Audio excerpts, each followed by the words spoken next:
Apparently, Texas prefers inbreeding to gay marriage, because in the state of Texas, they support marriage between cousins, while they are trying to ban marriage between two members of the same sex. How is it that a state is perfectly comfortable with allowing first cousins to get hitched, but throw down the gauntlet over the same sex variety? Two people of the same sex who love each other should be allowed to publicly celebrate their commitment and receive the same benefits of marriage and public acknowledgement enjoyed by heterosexual couples. Same-sex marriage is considered a civil right, which is guaranteed by the United States Constitution. It can therefore also be considered a human right. It should be protected, not banned, by the government. Protecting the institute of marriage, religion, and different definitions of marriage are all arguments of why same-sex marriage shouldn't be legal in the state of Texas. Let's counter them. After this informative speech, Texas legislators will be able to understand why same-sex marriage should remain legal in Texas. I love you. Let's get married. These words have been spoken many times by many people, most often a man to a woman, sometimes a woman to a man, but most recently a man to a man and woman to woman. However, in these last two cases, getting married wasn't just a cheap flight to Vegas for the weekend. It's been a struggle for over 40 years since the gay rights revolution. The most common argument against gays to marry seems to be that we need to protect the institute of marriage. Opponents argue that the institute of marriage has traditionally been defined as between a man and a woman.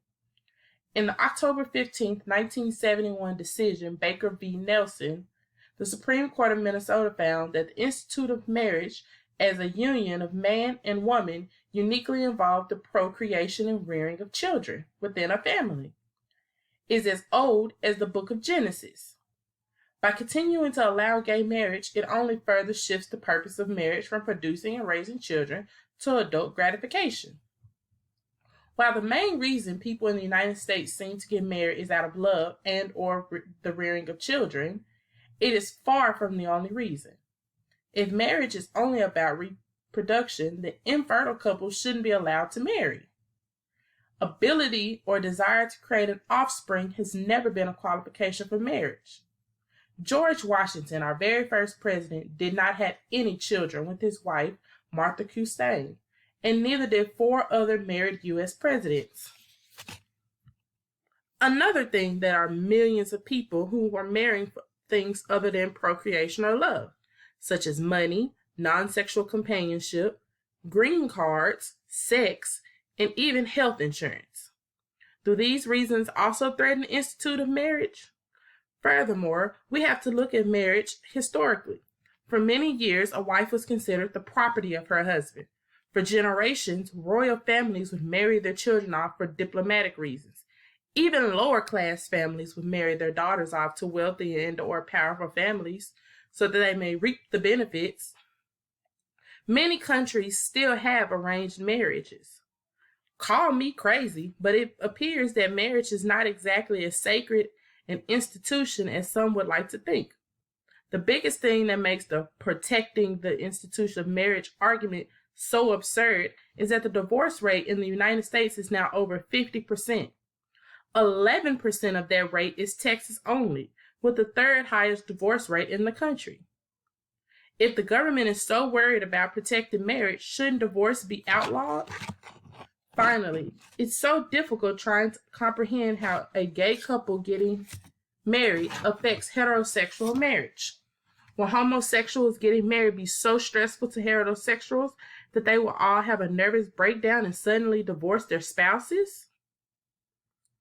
Practically all the arguments against gay marriage come back to the issue of religion. Same-sex marriage has no logical impact on the everyday lives of religious conservatives.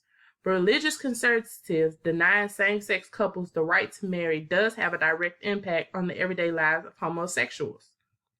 Marriage may be a religious issue for many, but the fact is we also have civil marriage, which has absolutely nothing to do with religion.